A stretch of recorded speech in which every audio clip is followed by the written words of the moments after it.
Hindenburg जो research company म्हणून का ट्वीट आहे ती फिरवू दे मला आता इकडनं तिकडं तुम्हाला मी तर घ्यायचं डायरेक्ट सगळं सांग। ट्रेड लिया था ये फ्राइडे को सुबह 8:30 बजे ट्रेड लिया था। आज संडे है और अभी तक ये कंसल्टेशन है।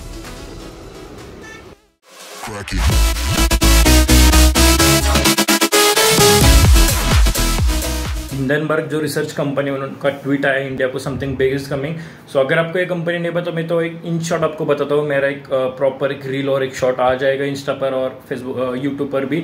एंड ये कंपनी ने क्या किया था कि लास्ट ईयर जो अदानी का स्टॉक था, ओके, वो 4,000 रुपये चल रहा था, 4,000 रुपीज़, और इन्होंने उनका फ्रॉड खोला है, ओके, जो कि आपको अगर पता होगा कि अदानी का 4,000 से लेकर सीधा 900 रुपये पे आया था, वो उसका कंपनी का फ्रॉड, अदानी का फ्रॉड हिंडनबर्ग रिसर्च कंपनी ने निकाला था। और अभी कुछ दिन पहले हिंडनबर्ग कंपनी का फिर से ट्वीट आया है कि something big is coming to India. So let's see guys, अगर आपको एक बहुत अच्छी अपॉर्चुनिटी होगी, जो भी ये रिसर्च निकालेंगे वो कंपनी का स्टॉक सीधा ले लो, क्योंकि लास्ट टाइम भी अंबानी ने इनका बहुत सारे स्टॉक्स लिया था जब 900 पे गिरा था। तो अभी आपको बहुत अच्छा एंट्री अपॉर्चुनिटी होगी। तो आप ट्विटर पे एक्टिव रहो हिंडनबर्ग रिसर्च कंपनी के लिए, एंड ऑल्सो विद दैट पैसे भी तैयार रखो, लॉन्ग टर्म के लिए रखो, ओके। बहुत अच्छे स्टॉक्स लेने की अपॉर्चुनिटी आ जाएगी, जैसे मैंने आपको बताया था। सो लेट्स सी गाइस क्या होता है। अगर कुछ अपडेट रहेगा तो मैं व्लॉग में, नहीं तो इंस्टा स्टोरी पे मैं आपको दे दूंगा। सो गाइस ये देखो, हमने ट्रेड लिया था ये फ्राइडे को सुबह 8:30 बजे ट्रेड लिया था। आज संडे है और अभी तक ये कंसोलिडेशन है। No matter Saturday Sunday off होता है मार्केट, बट फ्राइडे का पूरा दिन ये कंसोलिडेशन पे था। और हमारा स्टॉप लॉस देखो गाइस कैसे बचा है। ये सिर्फ होता है जब आप फंडेड अकाउंट लेते हो, तब आप ऐसे स्टॉप लॉस से बच सकते हो। अगर आपके पास ऑक्टा एफएक्स एक्सनेस कोई भी है तो स्प्रेड बहुत होता है, और स्प्रेड बहुत होता है तो आपका स्टॉप लॉस हिट होने के चांसेस बहुत रहते हैं। सो देखेंगे गाइज, अगर इसने ये वाला रेक्टेंगल बॉक्स अगर इसने ब्रेक किया मंडे को ओपनिंग ऑफ द मार्केट तो बहुत अच्छा रहेगा, नहीं तो ये स्टॉप लॉस हिट हो जाएगा गाइज हमारा।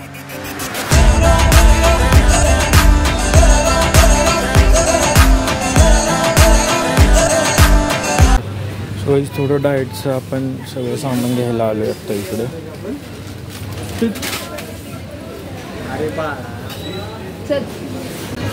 वैजी नुसती फिरवू दे मला आता इकडनं तिकडं। आता मला आधी तर घ्यायचं डाएटचं सगळं सामान आणि मग नंतर आपण जाऊ।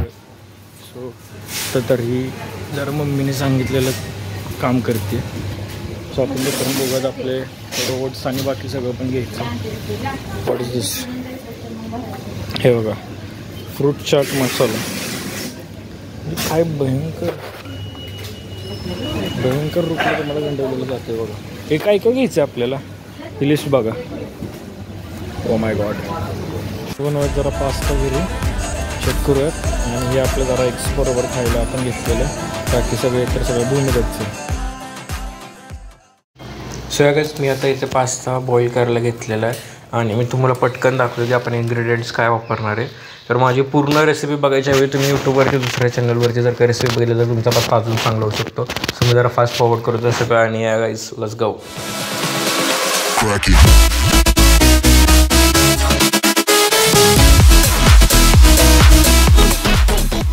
फायनली आपला पास्ता जर खाऊन झालेला आणि हिंडनबर्गची रिपोर्ट आलेली आहे फायनली त्यांच्या ट्विटर हँडलवरती। तर त्यांनी हे ॲलिगेशन्स लावलेले आहेत इंडियावरती की ती जे लास्ट टाईमचा जो स्कॅम होता अदानीचा, त्यामध्ये अदानीचा स्टॉक 4,000वरनं डायरेक्टली 900वरती आलेला। सो त्या स्कॅमबद्दल सीबीने इन्व्हेस्टिगेशन केली नव्हती, इन डिटेल इन डेप्थमध्ये जाऊन अशी इन्व्हेस्टिगेशन केली नव्हती।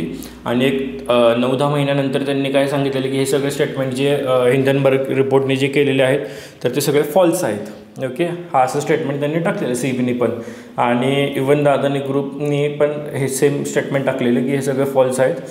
आणि आत्ता जे त्यांचं स्टेटमेंट आलेलं आहे हिंडनबर्गचं, तर त्या पॉईंटमध्ये त्यांनी काय केलेलं आहे की लास्ट टाईम त्यांनी इन्व्हेस्टिगेशन काय नाही केलं सीबीने, कारण की ज्या चीफ मिनिस्टर आहेत सीबीच्या, तर त्यांचं पण इन्व्हॉल्वमेंट त्या स्कॅममध्ये आहे असं हिंडनबर्गने रिपोर्ट काढलेला आहे। आणि त्यांचा पण स्टेक त्यामध्ये खूप लार्ज अमाऊंट ऑफ मनी त्यांना पण येत आहे तिथून अदानीच्या त्या स्कॅममधनं। त्यामुळे त्यांनी तो इन्व्हेस्टिगेशन तिथे तेव्हा प्रॉपरली केलेलं नाही आहे असं हिंडनबर्ग रिपोर्ट सांगतात आत्ता। पण एक अनदर साईड स्टॉक मार्केटमध्ये हे पण सांगते की बाबा हिंडनबर्ग एक शॉर्ट सेलर आहे, मार्केटमध्ये तो कोणत्या पण कंपनीचं सेलिंग करतो एक लार्ज अमाऊंट ऑफमध्ये. आधी त्याचा निगेटिव्ह रिपोर्ट काढतो आणि मग तो पर्टिक्युलर स्टॉक ते सेल करतात आणि त्या त्यामध्ये शॉर्ट करतात वरून खालीपर्यंत, त्यामध्ये प्रॉफिट घेतात आणि ते आउट होतात मार्केटमध्ये. त्यामुळे यांचा हा प्लॅन पण असू शकतो की बाबा इंडियन स्टॉक मार्केटला थोडं खाली न्यायचा, कारण की अदानी पण आत्ता खूप परत ते रिकवर झालेले आहेत 900पासून वरपर्यंत. तर त्यांचा परत आता हा प्लॅन असणार की बाबा परत त्यांना खाली घ्यायचं आहे. सो लेट्स सी गाईज काय रिपोर्ट येतो ते आता आपल्याला मंडेला ओपनिंग ऑफ द मार्केटलाच कळेल. जर तुम्हाला जे लाईव्ह अपडेट्स पाहिजे असेल तर तुम्ही माझं इंस्टाग्रामला फॉलो करू शकता, लिंक मी खाली डिस्क्रिप्शनमध्ये देतो. So that's all for this vlog guys. If you like this video please do like share and subscribe to this channel. आणि मी तुम्हाला एक नवीन गोष्ट सांगतो आहे, आपण एक 50 डेजचं चॅलेंज करतो आहे शॉर्ट्स व्हिडिओ आणि लॉंग फॉर्म ब्लॉग्सचे पण. शॉर्ट व्लॉग, मिनी व्लॉग आणि लॉंग व्लॉगचे पण. त्यामुळे 50 दिवसाचं आहे आपण चॅलेंज घेतलेलं आहे जस्ट आपल्या यूट्यूब चॅनलसाठी. सो गाईज लेट्स सी आपलं हे चॅलेंज कसं होतं आहे. काहे हमसे नाराज रहना, सजाए हम तेरी बारात है ना, सवेरे दिन रात ना पाए चैना, सुन ले.